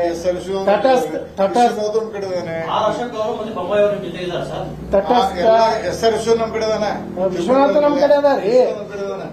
ಒಂದು ನಿರ್ಣಯ ಮಾಡಿಬಿಟ್ಟಿದೀವಿ, ಡೂ ಆರ್ ಡೈ. ಇದೊಂದು ಯುದ್ಧವನ್ನ ನಾವು ಹಿಂದೆ ಸರಿ ಪ್ರಶ್ನೆ ಇಲ್ಲ. ವಕ್ಫ್ ಬೋರ್ಡ್ ಅಲ್ಲಿ ನಮಗೇನು ಇವತ್ತು ಯಶಸ್ಸು ಬಹಳ ದೊಡ್ಡ ಮಟ್ಟಕ್ಕೆ ಸಿಕ್ಕಿದೆ ಅಂತ ಹೇಳಿ ನಾನು ಭಾವಿಸ್ತೀನಿ. ಮತ್ತು ನಮ್ಮ ಪಕ್ಷದ ಅನೇಕ ವರಿಷ್ಠರು ಇದ್ರ ಬಗ್ಗೆ ಎಲ್ಲರೂ ಕೂಡ ಇದಕ್ಕೆ ಮಾರ್ಗದರ್ಶನ ಮಾಡಿದ್ರು. ಮತ್ತು ಕಮಿಟಿ ಮೆಂಬರ್ಸ್ ಶ್ರೀಯುತ ಜಗದಾಂಬಿಕಾ ಪಾಲ್ ಅವರು ತಮ್ಮ ವರದಿಯನ್ನ ಅಂತಿಮಗೊಳಿಸಿಬಿಟ್ಟು ಜಾಯಿಂಟ್ ಪಾರ್ಲಿಮೆಂಟರಿ ಕಮಿಟಿಯಿಂದ ಮಾನ್ಯ ಕೇಂದ್ರ ಸಚಿವರಿಗೆ ನಿನ್ನೆ ಪ್ರಧಾನಮಂತ್ರಿಗಳಿಗೆ ಮತ್ತು ಅಮಿತ್ ಶಾ ಜಿ ಅವರಿಗೆ ನಿನ್ನೆ ಪ್ರೆಸೆಂಟೇಷನ್ ಮಾಡಿಬಿಟ್ಟು ಕೊಟ್ಟಿದ್ದಾರೆ. ಓಂ ಬಿರ್ಲಾ ಸ್ಪೀಕರ್ ಅವರಿಗೆ ಪ್ರೆಸೆಂಟೇಷನ್ ಅನ್ನ ಮಾಡಿಕೊಟ್ಟಿದ್ದಾರೆ. ಕರ್ನಾಟಕದಲ್ಲಿ ನಾವು ಹೋರಾಟ ಮಾಡತಕ್ಕಂಥ ಸಂದರ್ಭದಲ್ಲಿ ನ್ಯಾಯವನ್ನು ಒದಗಿಸಿಕೊಡಬೇಕು ಅಂತಕ್ಕಂಥ ಸಂದರ್ಭದಲ್ಲಿ ಅನೇಕ ಸಂಘಗಳು ನಮಗೆ ಸಹಕಾರ ಕೊಟ್ಟಿವೆ ಮತ್ತು ಎಲ್ಲಾ ಪಕ್ಷದವರು ಅನೇಕ ಮುಖಂಡರುಗಳು ಪಕ್ಷಾತೀತವಾಗೂ ಕೂಡ ಬಂದ್ಬಿಟ್ಟು ನಮಗೆ ಸಹಕಾರ ಕೊಟ್ಟಿರತಕ್ಕಂಥ ಸಂದರ್ಭಗಳು ಕೂಡ ಇದ್ದು. ಹಾಗಾಗಿ ಇದನ್ನೆಲ್ಲದನ್ನು ಕೂಡ ರೆಕಾರ್ಡ್ಸ್ ತಗೊಂಡು ಹೋಗ್ಬಿಟ್ಟು ಜಗದಾಂಬಿಕಾ ಪಾಲ್ ಅವರ ಮುಂದೆ ನಾವು ಇಟ್ಟಂತ ಸಂದರ್ಭದಲ್ಲಿ ಸುಮಾರು ಗಂಟೆಗಳ ಕಾಲ ನಮ್ಮನ್ನ ಪ್ರಶಂಸೆ ಹೇಳಿ ಮತ್ತು Karnataka is the role model, we are following your model for the entire nation ಅಂತ ಹೇಳ್ಬಿಟ್ಟು ನಮಗೆ ಪ್ರಶಂಸೆಯನ್ನ ಇಡೀ ತಂಡಕ್ಕೆ ಕೊಟ್ಬಿಟ್ಟು ಅಭಿನಂದನೆಗಳು ಕೂಡ. ಈ ಬಗ್ಗೆ ಮಾತಾಡೋದಕ್ಕೆ ಪ್ರಶಾಂತ್ ನಾತು ಮತ್ತೊಂದು ಸಲ ನಮ್ಮ ಜೊತೆ ಸಂಪರ್ಕದಲ್ಲಿದ್ದಾರೆ. ಪ್ರಶಾಂತ್, ಕಾಂಗ್ರೆಸ್ ವಿರುದ್ಧ ಮುಗಿಬೀಳಬೇಕಾದ ಸಂದರ್ಭದಲ್ಲಿ ಬಿಜೆಪಿಯಲ್ಲಿ ಇರುವ ಈ ಸಿಚುವೇಶನ್ ಬಗ್ಗೆ ಬಿಜೆಪಿ ಕಾರ್ಯಕರ್ತರು ಒಂದಿಬ್ಬರನ್ನ ಮಾತನಾಡಿಸಿದಾಗ ಅವ್ರು ಹೇಳ್ತಾ ಇದ್ರು, ಈ ಸಿಚುವೇಶನ್ ಇಂದ ನಗಬೇಕೋ ಅಳಬೇಕೋ ಗೊತ್ತಾಗ್ತಾ ಇಲ್ಲ ನಮಗೆ ಅಂತ ಅವ್ರು ಮಾತಾಡ್ತಾ ಇದ್ರು. ಬಿಜೆಪಿಯಲ್ಲಿ ಹಂಗಿದ್ದೇ ಪರಿಸ್ಥಿತಿ ಇದೆ ಈಗ. ನೋಡಿ, ಬಿಜೆಪಿ ಈ ಪರಿಸ್ಥಿತಿಯನ್ನು ಕಳೆದ 4-5 ತಿಂಗಳಿಂದ ಎದುರಿಸ್ತಾ ಇದೆ. ಬಹುಶಃ 2023ರ ಚುನಾವಣೆಯ ಸೋಲಿನ ನಂತರವೇ ಕರ್ನಾಟಕದ ಬಿಜೆಪಿಗೆ ಕಾಯಕಲ್ಪ ಕೊಡೋದು ಹೇಗೆ ಅಂತಕ್ಕಂಥದ್ದು ಹೈಕಮಾಂಡ್ಗೂ ಕೂಡ ಒಂದು ಬಿಸಿ ತುಪ್ಪದ ಪ್ರಶ್ನೆ ಆಗಿತ್ತು. ಹೀಗಾಗಿ ವಿಜೇಂದ್ರ ರಾಜ್ಯಾಧ್ಯಕ್ಷ ನೇಮಕ ಆಗೋದು ಕೂಡ ತಡ ಆಯಿತು. ಆದರೆ ನೇಮಕ ಆದ ನಂತರ ನಾವು ಸತತವಾಗಿ ನೋಡ್ತಾ ಇರ್ತಕ್ಕಂಥದ್ದು ವಿಜೇಂದ್ರ ವಿರುದ್ಧ ಯತ್ನಾಳ್ ತೊಡೆ ತಟ್ಟಿದರು. ಯತ್ನಾಳ್ ಯಾವುದೇ ಕಾರಣಕ್ಕೂ ಕೂಡ ಹೈಕಮಾಂಡ್ ತಿಳಿಸಿ ಹೇಳಿ ಮನವರಿಕೆ ಮಾಡಿದರೂ ಕೂಡ ಯತ್ನಾಳ್ ಬಗ್ತಕ್ಕಂಥ ಪ್ರಶ್ನೆ ಇಲ್ಲ. ಯಾಕಂದರೆ ಹೈಕಮಾಂಡ್ನ ಒಬ್ಬರು ನಾಯಕರು ಬಸನಗೌಡ ಪಾಟೀಲ್ ಯತ್ನಾಳ್ರಿಗೆ ಫೋನ್ ಮಾಡಿದರು, ಇಲ್ಲ ನೀವು ವಿಜೇಂದ್ರ ಜೊತೆ ನಾವು ಮಾತುಕತೆಯನ್ನು ನೀವು ಮತ್ತು ಅವರನ್ನು ಎದುರುಗಡೆ ಕೂಡಿಸ್ಕೊಂಡು ಮಾತುಕತೆ ಮಾಡ್ತೀವಿ ಅಂತ. ಆಗ ಯತ್ನಾಳ್ ಹೇಳಿದರು, ಇಲ್ಲ ನೀವೇನು ಕ್ರಮ ತೆಗೆದುಕೊಳ್ಳಿ, ನಾವು ಯಾವುದೇ ಕಾರಣಕ್ಕೂ ಕೂಡ ರಾಜಿ ಸೂತ್ರಕ್ಕೆ ನಾನು ವಿಜೇಂದ್ರ ಜೊತೆಗೆ ತಯಾರಿಲ್ಲ ಅಂತ. ಆ ಪರಿಸ್ಥಿತಿಯಲ್ಲಿ ಕಳೆದ 2-3 ದಿನಗಳ ಬೆಳವಣಿಗೆಗಳೇನಿವೆ, ಜಿಲ್ಲಾಧ್ಯಕ್ಷರ ನೇಮಕದ ನಂತರ ಡಾಕ್ಟರ್ ಸುಧಾಕರ್ ಬಹಿರಂಗವಾಗಿ ವಿಜೇಂದ್ರದ ಮೇಲೆ ವಾಗ್ದಾಳಿಯನ್ನು ನಡೆಸ್ತಾ ಇದ್ದಾರೆ. ಇವತ್ತಿನ ಕುಮಾರ್ ಬಂಗಾರಪ್ಪ, ಬಸನಗೌಡ ಪಾಟೀಲ್ ಯತ್ನಾಳ್, GM ಸಿದ್ದೇಶ್, ರಮೇಶ್ ಜಾರಕಿಹೊಳಿ ಪತ್ರಿಕಾಗೋಷ್ಠಿಯಲ್ಲೂ ಕೂಡ ಯಾವುದೇ ಕಾರಣಕ್ಕೂ ರಾಜ್ಯಾಧ್ಯಕ್ಷ ಸ್ಥಾನಕ್ಕೆ ನಾವು ಚುನಾವಣೆಗೆ ಸ್ಪರ್ಧಿಸ್ತೀವಿ ಅಂತಕ್ಕಂಥದ್ದನ್ನು ಯತ್ನಾಳ್ರು ಹೇಳ್ತಾ ಇದ್ದಾರೆ. ಸಿಗ್ನಿಫಿಕೆಂಟ್ ಡೆವಲಪ್ಮೆಂಟ್ ಅಂದರೆ ಡಾಕ್ಟರ್ ಸುಧಾಕರ್ ಅವರ ಪತ್ರಿಕಾಗೋಷ್ಠಿ. ಯಾಕಂದರೆ ಸುಧಾಕರ್ ಹಿಂದೆ ಮಾಜಿ ಮುಖ್ಯಮಂತ್ರಿ ಬಸವರಾಜ ಬೊಮ್ಮಾಯಿ ಅವರು ತುಂಬ ಆತ್ಮೀಯರು ಅನ್ನೋದು ಸ್ಪಷ್ಟ. ಆ ಕಾರಣದಿಂದ ತಟಸ್ಥ ಬಣ ಏನಿದೆ ಅದು ಏನಾದರೂ ವಿಜೇಂದ್ರ ವಿರುದ್ಧ ರಾಜ್ಯಾಧ್ಯಕ್ಷ ಸ್ಥಾನಕ್ಕೆ ಚುನಾವಣೆಗೆ ನಿಲ್ಲುವ ಪ್ರಯತ್ನವನ್ನು ಮಾಡ್ತಿದೆಯಾ ಅಂತಕ್ಕಂಥದ್ದು ನಾಳೆಯಿಂದ ದಿಲ್ಲಿಯಲ್ಲಿ ಏನು ಸಂಸತ್ ಅಧಿವೇಶನ ಶುರು ಆಗ್ತಾ ಇದೆ, ಅಲ್ಲಿ ಈ ಎಲ್ಲ ಸಂಸದರು ಸೇರಿದಾಗ ಏನು ಚರ್ಚೆ ಆಗುತ್ತೆ ಅಂತಕ್ಕಂಥದ್ದು ಮುಖ್ಯ ಆಗುತ್ತೆ. ಇನ್ನೊಂದು ಕಡೆ ಯತ್ನಾಳ್ರು ಕೂಡ ನಾನು ದಿಲ್ಲಿಗೆ ಹೋಗಿ ವರಿಷ್ಠರನ್ನ ಭೇಟಿ ಆಗ್ತೀನಿ, ಜಗದಂಬಿಕಾ ಪಾಲ್ರನ್ನ ಭೇಟಿ ಆಗ್ತೀನಿ ಅಂತಕ್ಕಂಥದ್ದನ್ನು ಹೇಳಿದ್ದಾರೆ. ವಕ್ಫ್ನ ಚರ್ಚೆ ನಡೆದರೂ ಕೂಡ BJPಯ ಹೈಕಮಾಂಡ್ ಜೊತೆಗೂ ಕೂಡ ಯತ್ನಾಳ್ರು ಸಂಬಂಧ ಸ್ಥಾಪಿಸ್ತಕ್ಕಂಥ ಪ್ರಯತ್ನವನ್ನು ಮಾಡ್ತಾ ಇದ್ದಾರೆ. ಇಲ್ಲಿಯವರೆಗೆ ಯತ್ನಾಳ್ರ ಜೊತೆ ನೇರವಾಗಿ ಹೈಕಮಾಂಡ್ನ ಯಾವೊಬ್ಬ ನಾಯಕರು ಕೂಡ ಮಾತನಾಡಿಲ್ಲ. ಅರವಿಂದ್ ಲಿಂಬಾವಳಿ, ರಮೇಶ್ ಜಾರಕಿಹೊಳಿ, ಅಮಿತ್ ಶಾ ಭೇಟಿಗೆ ಹೋಗಿದ್ದರೂ ಕೂಡ ಯತ್ನಾಳ್ರ ಭೇಟಿಗೆ ಅಮಿತ್ ಶಾ ಅವಕಾಶವನ್ನು ಕೊಟ್ಟಿರಲಿಲ್ಲ. ಹೀಗಾಗಿ ಈ ಒಂದು ಜಗಳ ಎಲ್ಲಿವರೆಗೆ ಮುಟ್ಟುತ್ತೆ, ರಾಜ್ಯಾಧ್ಯಕ್ಷ ಸ್ಥಾನದ ಯಾಕಂದ್ರೆ ನೋಡಿ, ಜಿಲ್ಲಾಧ್ಯಕ್ಷರು ರಾಜ್ಯಾಧ್ಯಕ್ಷ ಸ್ಥಾನದ ಚುನಾವಣೆ ನಡೆದರೆ ಅದಕ್ಕೆ ವೋಟರ್ಸ್ ಕೂಡ ಹೌದು. ಆ ದೃಷ್ಟಿಯಿಂದ 23 ಹೊಸ ಜಿಲ್ಲಾಧ್ಯಕ್ಷರ ನೇಮಕ ಏನಾಗಿದೆ ಅವ್ರಿಗೆ ವೋಟಿಂಗ್ ಪವರ್ ಇರುತ್ತೆ ಅನ್ನುವ ಕಾರಣಕ್ಕೋಸ್ಕರ ಕೂಡ ಈ ಜಗಳ ಒಂದು ತಾರ್ಕಿಕ ಅಂತ್ಯವನ್ನು ಮುಟ್ತಾ ಇದೆ. ಹೀಗಿರುವಾಗ ತಟಸ್ಥ ಬಣ ಕೂಡ ಹೈಕಮಾಂಡ್ ಮೇಲೆ ಒತ್ತಡ ಹೇರಿ, ಇಲ್ಲ ಆಗಿದ್ದಾಗಲಿ ಒಂದ್ಸಲ ಚುನಾವಣೆ ನಡಿಬೇಕು ಅಂತಕ್ಕಂಥ ಒತ್ತಡ ಹೇರಿದರೆ ಹೈಕಮಾಂಡ್ ಏನು ಮಾಡುತ್ತೆ? ಯಾಕಂದರೆ ಇಲ್ಲಿಯವರೆಗೆ ಅಮಿತ್ ಶಾ ವಿಜೇಂದ್ರ ಜೊತೆ ಬಹಳ ಗಟ್ಟಿಯಾಗಿ ನಿಂತ್ಕೊಂಡಂತೆ ಸ್ಪಷ್ಟವಾಗಿ ಕಾಣ್ತಾ ಇದೆ. ಒಂದ್ ವೇಳೆ ಚುನಾವಣೆಗೆ ಹೋದ್ರೆ ರಿಸಲ್ಟ್ಸ್ ಏನೇ ಬಂದರೂ ಕೂಡ ಯಾರ ಸೋಲಾಗತ್ತೆ ಅವ್ರ ಪಾರ್ಟಿಯಲ್ಲಿ ಇರದೇ ಇರುವ ಪರಿಸ್ಥಿತಿ ಕೂಡ ನಿರ್ಮಾಣ ಆಗ್ಬೋದು. ಹೀಗಾಗಿ ಬಹುತೇಕ ಅಂತಿಮವಾಗಿ logical end of this fight will be ರಾಜ್ಯ ಅಧ್ಯಕ್ಷರ ಚುನಾವಣೆ, ಅಥವಾ ರಾಜ್ಯಾಧ್ಯಕ್ಷರ ಚುನಾವಣೆ ನಡೆಯದೆ ಹೋದ್ರೆ ಹೈಕಮಾಂಡ್ ಕಠಿಣ ಕ್ರಮಗಳನ್ನು ತೆಗೆದುಕೊಳ್ಳುತ್ತಾ ಅಂತಕ್ಕಂಥದ್ದು ನೋಡಬೇಕಾಗುತ್ತೆ. ರೈಟ್, ನೋಡೋಣ ದೆಹಲಿಗೆ ಹೋದ ನಂತರದ ಬೆಳವಣಿಗೆಗಳು ಏನೇನು ಇರುತ್ತವೆ ಅನ್ನೋದು ಸದ್ಯಕ್ಕೆ ಇಂಟ್ರೆಸ್ಟಿಂಗ್ ಅಂತ ಅನ್ನಿಸ್ಕೊಳ್ತಾ ಇದೆ. ಇನ್ನು ನಾಳೆ ಮೋದಿ 3ನೇ ಅವಧಿಯ ಮೊದಲ ಪೂರ್ಣ ಬಜೆಟ್ ಮಂಡನೆ ಮಾಡ್ತಾ ಇದೆ ಮೋದಿ ಸರ್ಕಾರ.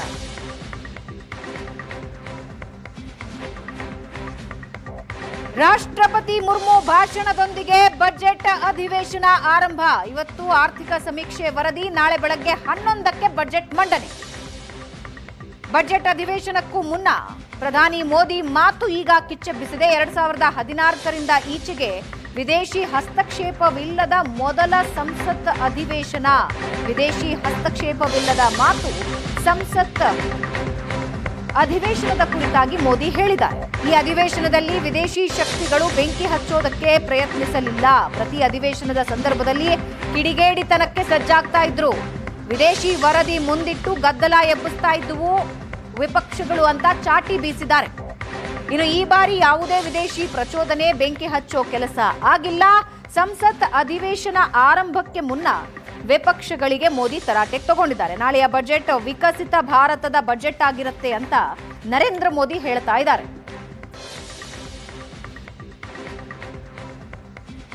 आज एक बात आपने जरूर नोट की होगी, मीडिया के लोगों ने तो जरूर करनी चाहिए। शायद 2014 से लेकर अब तक शायद एक पहला पार्लियामेंट का सत्र है कि जिसके एक दो दिन पहले कोई विदेशी चिंगारी नहीं प्रगटी है। विदेश में से आग लगाने की कोशिश रही हुई है। 10 साल से 14 से देख रहा हूं, हर सत्र के पहले शरारत करने के लिए लोग तैयार बैठते थे और यहां उसको हवा देने वालों की कोई कमी नहीं है। ये पहला सत्र मैं पिछले 10 साल के बाद देख रहा हूं कि जिसमें किसी भी विदेशी कोने से कोई चिंगारी नहीं हुई।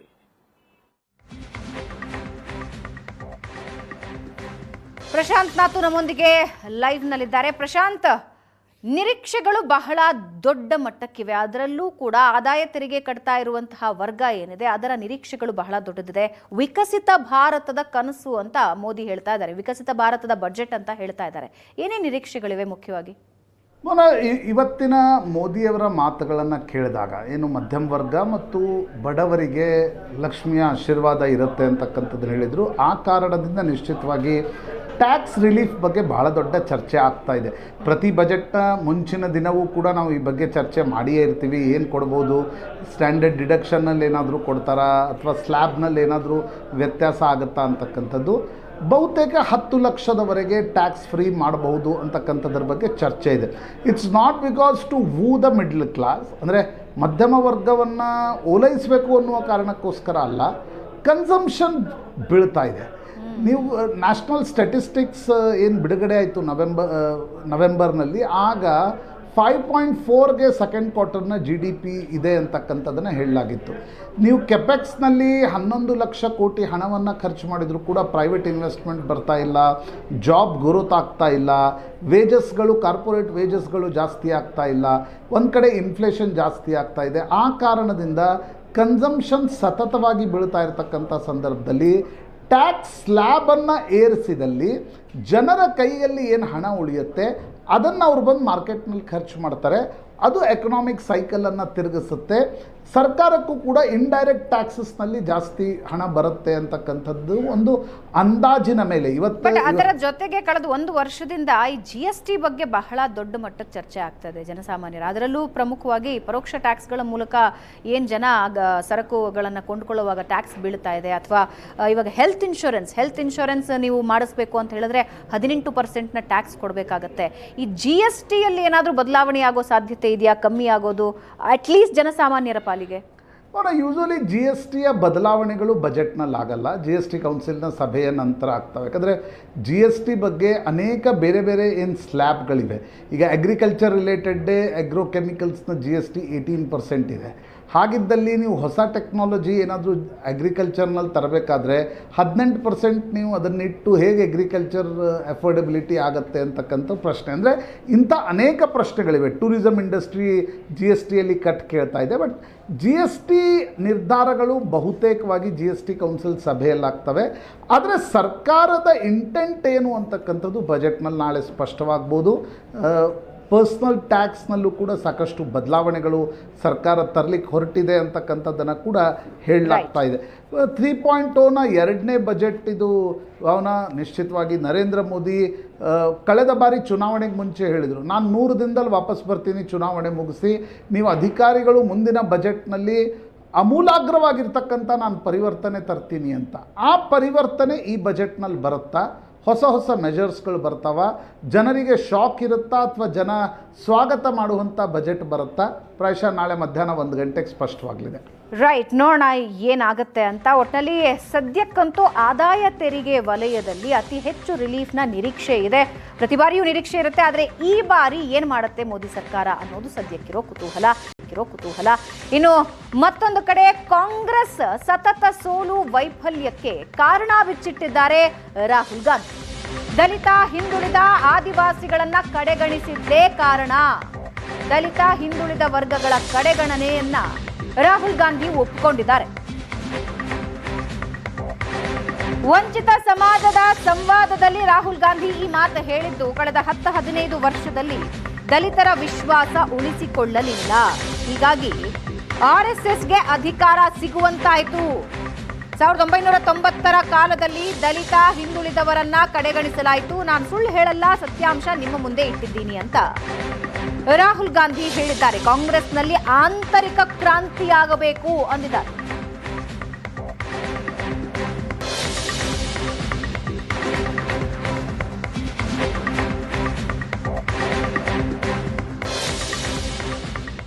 मगर मैं ये भी कह सकता हूं, और मैं कांग्रेस पार्टी का सिपाही हूं, मैं ये भी कह सकता हूं कि पिछले 10-15 साल में कांग्रेस पार्टी को जो करना था वो नहीं किया. मैं अगर ये नहीं कहूं आपसे तो मैं आपसे झूठ कह रहा हूं, और मुझे झूठ कहना अच्छा नहीं लगता है. ये रियलिटी है. अगर कांग्रेस पार्टी दलितों की, पिछड़ों की, अति पिछड़ों की, वही तो बोल रहा हूं, तो अगर हमने आपकी कॉन्फिडेंस मेंटेन की होती, कभी भी आरएसएस पावर में नहीं आ सकती थी.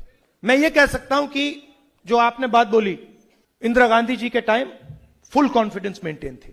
दलित, आदिवासी, माइनॉरिटी, अति पिछड़ा, ये सब जानते थे कि इंदिरा गांधी जी लड़ जाएंगी, मर जाएंगी उनके लिए. 1990s के बाद कमी आई थी, वो तो मुझे दिख रहा है. अब नाम तो नहीं लेंगे, बट ये रियलिटी है, और इस रियलिटी को कांग्रेस पार्टी को एक्सेप्ट करना पड़ेगा. अब इसका मतलब क्या है? इसका मतलब है कि कांग्रेस पार्टी में पहले इंटरनल रेवोल्यूशन आना पड़ेगा, जिसमें हम आप लोगों को अंदर डालें.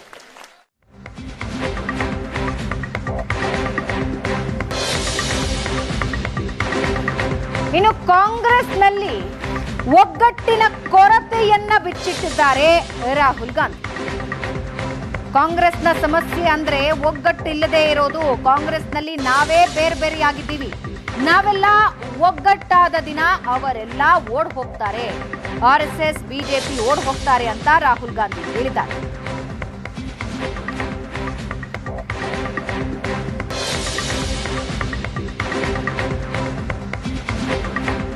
जिस दिन ये, मैं आपको बता रहा हूं, आपको कॉन्फिडेंट रहना चाहिए. ये कुछ नहीं कर सकते हमारा, ये बीजेपी वाले, इनकी बस की नहीं है. ये देश को नहीं चला सकते. ये फ्रॉड है, पूरे फ्रॉड है, टोटल फ्रॉड है. ये मैं बता रहा हूं आपको. ये प्रॉब्लम क्या है कि हम लोगों में यूनिटी नहीं है, हम लोग बटे हुए हैं. जिस दिन हम लोग एक हो गए ना, ये भग जाएंगे. पंजाब में हमारा एक कार्यकर्ता एक दिन मुझसे मिला, कहता है राहुल जी, आप जिस दिन ये कांग्रेस पार्टी की जो ओरिजिनल बेस है, जिस दिन ये एक हो गई ना, ये सब आरएसएस वाले भागेंगे, यहां से भागेंगे, ये रुकेंगे भी नहीं, भाग जाएंगे. ये थोड़ा सा यूनिटी पे काम करना है. ಇನ್ನು ಮತ್ತೊಂದು ಕಡೆ ಕಾಂಗ್ರೆಸ್ ಶುದ್ಧೀಕರಣ ನನ್ನಿಂದ ಸಾಧ್ಯವಿಲ್ಲ ಅಂತ ರಾಹುಲ್ ಹೇಳ್ತಾ ಇದ್ದಾರೆ. ಕಾಂಗ್ರೆಸ್ ಶುದ್ಧೀಕರಣ ಪ್ರಧಾನಿ ನರೇಂದ್ರ ಮೋದಿ ಮಾಡ್ತಾರೆ. ಇಡಿ, ಸಿಬಿಐ ಭಯದಲ್ಲಿ ಹಲವರು ಪಕ್ಷ ಬಿಟ್ಟು ಓಡ್ತಿದ್ದಾರೆ. ನಾನು ಓಡ್ ಹೋಗೋರಿಗೆ ಹೋಗಿ ಅಂತಿದ್ದೇನೆ, ನನಗೆ ಪ್ರಾಮಾಣಿಕವಾಗಿ ಇರುವವರು ಬೇಕು ಅಂತ ರಾಹುಲ್ ಗಾಂಧಿ ಹೇಳ್ತಾ ಇದ್ದಾರೆ. ಪಕ್ಷ ಬಿಡುವವರಿಗೆ ವ್ಯಂಗ್ಯವಾಗಿ ರಾಹುಲ್ ಗಾಂಧಿ ಟಾಂಗ್ ಕೊಟ್ಟಿದ್ದಾರೆ.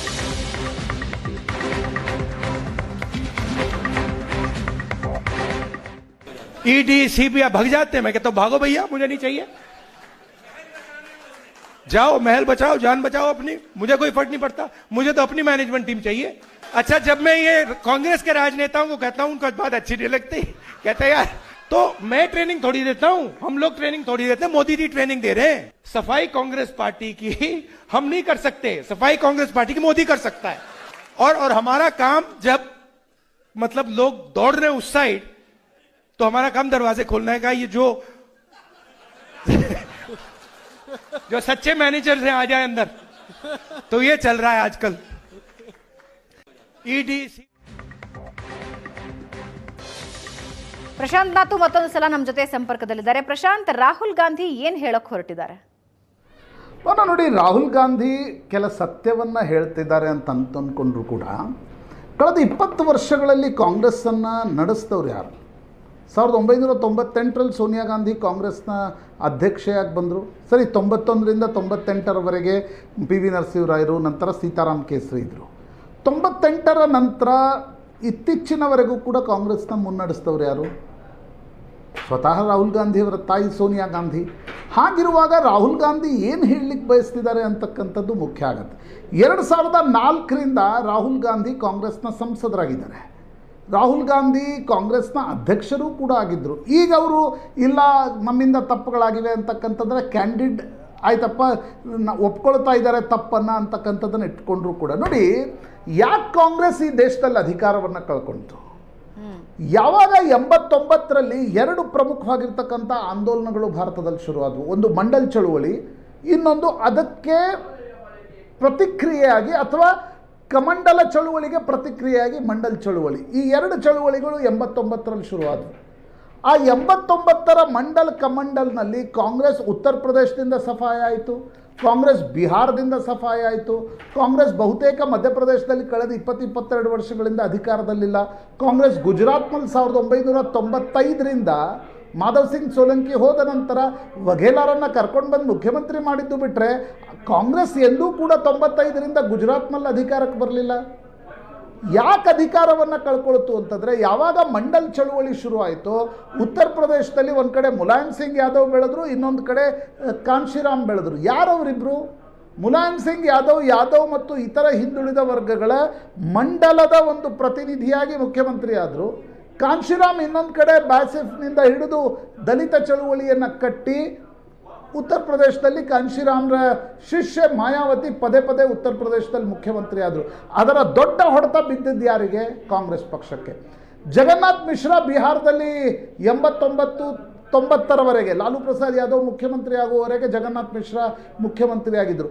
ಅದಾದ ನಂತರ ಕಾಂಗ್ರೆಸ್ ಯಾಕೆ ಅಧಿಕಾರಕ್ಕೆ ಬರಲಿಲ್ಲ? ಅರ್ಥ ಸ್ಪಷ್ಟ. ಮಂಡಲ್ ಚಳುವಳಿ ಶುರುವಾದಾಗ ದಲಿತ ಮತ್ತು ಹಿಂದುಳಿದ ವರ್ಗಗಳಿಗೆ ಏನೊಂದು ಸ್ಪೇಸ್ ಸಿಗಬೇಕಿತ್ತು, ಆ ಸ್ಪೇಸನ್ನು ಕಾಂಗ್ರೆಸ್ ಕೊಡ್ಲಿಕ್ಕೆ ಸಾಧ್ಯ ಆಗಲಿಲ್ಲ, ನೇತೃತ್ವವನ್ನು ಕೊಡ್ಲಿಕ್ಕೆ ಸಾಧ್ಯ ಆಗಲಿಲ್ಲ. ಯಾಕೆ? ಕರ್ನಾಟಕದಲ್ಲಿ ಸಿದ್ದರಾಮಯ್ಯ ಒಗ್ಗಟ್ಟಿನ ವಿಷಯಕ್ಕೆ ಬರೋದಾದ್ರೆ ಪ್ರಶಾಂತ್, ಕಾಂಗ್ರೆಸ್ನಲ್ಲಿ ಯಾರಿಗೆ ನಾಯಕತ್ವ, ಉಳಿದವರಿಗೆ ನಾಯಕತ್ವ ಅಥವಾ ಉಳಿದವರನ್ನ ಬೆಳೆಸೋ ಪ್ರಯತ್ನ ಆಗಿದೆ? ಯಾವ ಒಗ್ಗಟ್ಟಿನ ಬಗ್ಗೆ ರಾಹುಲ್ ಗಾಂಧಿ ಮಾತಾಡ್ತಿದ್ದಾರೆ? ನೋಡಿ, ಸೋನಿಯಾ ಗಾಂಧಿ 98ರಿಂದ ಏನು ಕಾಂಗ್ರೆಸ್ನ ಅಧ್ಯಕ್ಷರಾದರು, 2004ರಿಂದ ಹೆಚ್ಚು ಕಡಿಮೆ 12-13ರವರೆಗೆ ಕಾಂಗ್ರೆಸ್ನಲ್ಲಿ ಒಗ್ಗಟ್ಟೇ ಇತ್ತು. ಸೋನಿಯಾ ಗಾಂಧಿ ಎಲ್ಲರನ್ನ ಕೂಡ ತೆಗೆದುಕೊಂಡು ಹೋಗ್ಲಿಕ್ಕೆ ಸಾಧ್ಯ ಆಗಿತ್ತು. ಕಾಂಗ್ರೆಸ್ನಲ್ಲಿ ಒಡಕು ಮುರಿದಿದ್ದು ಯಾವಾಗ ರಾಹುಲ್ ಗಾಂಧಿ ಹೆಲ್ಮ್ ಆಫ್ ಅಫೇರ್ಸಿಗೆ ಬಂದರು, ಸೀನಿಯರ್ಸ್ಗಳನ್ನು ಸರಿಯಾಗಿ ನಡೆಸ್ಕೊಳ್ಳಿಲ್ವೋ, ನೀವು ಇನ್ಕ್ಲೂಡಿಂಗ್ S.N. ಕೃಷ್ಣ, ಆನಂದ್ ಶರ್ಮಾ, ಕಪಿಲ್ ಸಿಬಲ್ ಇಂಥವ್ರು, ಗುಲಾಂ ನಬಿ ಆಜಾದ್ರಂಥವ್ರು ಪಾರ್ಟಿಯಾಗಿ ಬಿಟ್ಟು ಹೋದರು. ಅಹಮದ್ ಪಟೇಲ್ರಂಥವ್ರು ಒಂದು ರೀತಿ ಎನಾಯ್ ಫೀಲ್ ಮಾಡ್ತಾಯಿದ್ರು ರಾಹುಲ್ ಗಾಂಧಿ ನೇತೃತ್ವದಲ್ಲಿ. ಮನೀಶ್ ತಿವಾರಿ, ಜ್ಯೋತಿರಾದಿತ್ಯ ಸಿಂಧಿಯಾರಂಥ ನಾಯಕರು ಕೂಡ ಪಾರ್ಟಿ ಬಿಟ್ಟು ಹೋದರು. ಯಾಕೆ ಪಾರ್ಟಿ ಬಿಟ್ಟು ಹೋದರು? ಹೇಮಂತ್ ಬಿಸ್ವಾ ಶರ್ಮಾ ಅಂತ ಒಬ್ಬ ಏನಂತಾರೆ ವೆರಿ ಪೊಟೆನ್ಷಿಯಲ್ ಅಸ್ಸಾಂನ ಇವತ್ತಿನ ಮುಖ್ಯಮಂತ್ರಿ, ಒಬ್ಬ ಪೊಟೆನ್ಷಿಯಲ್ ನಾಯಕ, ಅವರು ಪಾರ್ಟಿ ಬಿಟ್ಟು ಹೋದರು. ಅದಕ್ಕೆ ಪ್ರಮುಖವಾಗಿರ್ತಕ್ಕಂಥ ಕಾರಣ ಈ ಒಗ್ಗಟ್ಟನ್ನು ತರಲು ಸಾಧ್ಯ ಆಗದೇ ಇದ್ದದ್ದು ರಾಹುಲ್ ಗಾಂಧಿಗೆ. Sonia Gandhi was a very graceful lady. ಅವರು ಕಾಂಗ್ರೆಸ್ಸಿನ ಒಗ್ಗಟ್ಟನ್ನು ತರಲಿಕ್ಕೆ ಸಾಧ್ಯ ಆಗಿದ್ದರಿಂದಲೇ 10 ವರ್ಷ ಅಧಿಕಾರಕ್ಕೆ ಬಂತು, 2004ರಿಂದ 2014ರವರೆಗೆ. ಅದಾದ ನಂತರ ಕಾಂಗ್ರೆಸ್ನಲ್ಲಿ ಯಾಕೆ ಒಗ್ಗಟ್ಟು ಮೂಡ್ತಾ ಇಲ್ಲ? ಯಾಕೆ ಎಲ್ಲರನ್ನ ವಿಶ್ವಾಸಕ್ಕೆ ತೆಗೆದುಕೊಳ್ಳಿಕ್ಕೆ ಸಾಧ್ಯ ಆಗ್ತಾ ಇಲ್ಲ? ಈಗ ರಾಹುಲ್ ಗಾಂಧಿ ಹೇಳ್ತಿದ್ದಾರಲ್ಲ, ಇನ್ಕಮ್ ಟ್ಯಾಕ್ಸ್, CBI ಮತ್ತು EDಗಳ ಮೂಲಕ ಮೋದಿಯವರೇ ಕಾಂಗ್ರೆಸ್ನ ಶುದ್ಧೀಕರಣ ಮಾಡ್ತಾ ಇದ್ದಾರೆ. ಹೋದವರು ಎಲ್ಲರೂ ಕೂಡ IT ED CBIನ ಹೆದರಿಕೆಯಿಂದ ಹೋದವರಲ್ಲ. ಇಲ್ಲಿ ಸ್ಥಾನಮಾನ ಸಿಗದೆ, ಇಲ್ಲಿ ಗೌರವ ಸಿಗದೆ. SM ಕೃಷ್ಣ ಅವರ ಕೊನೆಯ ಇಂಟರ್ವ್ಯೂ ನೋಡಿ, ರಾಹುಲ್ ಗಾಂಧಿ ನನ್ನನ್ನು ಮಾತನಾಡಿಸ್ಲಿಲ್ಲ ಅನ್ನುವ ಕಾರಣಕ್ಕೋಸ್ಕರ ನಾನು ಹೋದೆ ಅಂತಂದರು. ಹೇಮಂತ್ ಬಿಸ್ವಾ ಶರ್ಮಾ ಏನು ಹೇಳಿದರು, ನನಗಿಂತ ಜಾಸ್ತಿ ಅವರ ಪಪಿ ಪ್ರಿಯ ಆಗಿತ್ತು, ನಾಯಿ ಜೊತೆ ಜಾಸ್ತಿ ಆಟ ಆಡ್ತಾಯಿದ್ರು, ನನ್ನ ಕಡೆ ತಿರುಗಿನೂ ನೋಡಲಿಲ್ಲ ಅಂತ ಹೇಳಿದರು. ಈ ಪ್ರಶ್ನೆಗಳಿಗೆ ಉತ್ತರ ಹುಡುಕದೆ ರಾಹುಲ್ ಗಾಂಧಿ ಕ್ಯಾಂಡಿಡೇಟ್ ಆಗಿ ಏನೋ ಒಂದು ಮಾತನಾಡುವ ಪ್ರಯತ್ನ ಮಾಡ್ತಿದ್ದಾರೆ ನಿಜ, ಬಟ್ ಆ್ಯಕ್ಚುಯಲ್ ಕಾರಣಗಳನ್ನು ಹುಡುಕದೆ ಪೊಲಿಟಿಕಲ್ ಪಾರ್ಟಿ ರಿವೈವ್ ಆಗಲ್ಲ. ಎಸ್ ಧನ್ಯವಾದ ಪ್ರಶಾಂತ್. ವೀಕ್ಷಕರೇ, ಇದರೊಂದಿಗೆ ಇವತ್ತಿನ ಪಾರ್ಟಿ ರೌಂಡ್ ಮುಗಿಸ್ತಾ ಇದ್ದೀವಿ. ನೇರ ದಿಟ್ಟ ನಿರಂತರ ಸುದ್ದಿಗಾಗಿ ನೋಡ್ತಾ ಇರಿ ಏಷ್ಯಾ ನೆಟ್ ಸುವರ್ಣ ನ್ಯೂಸ್.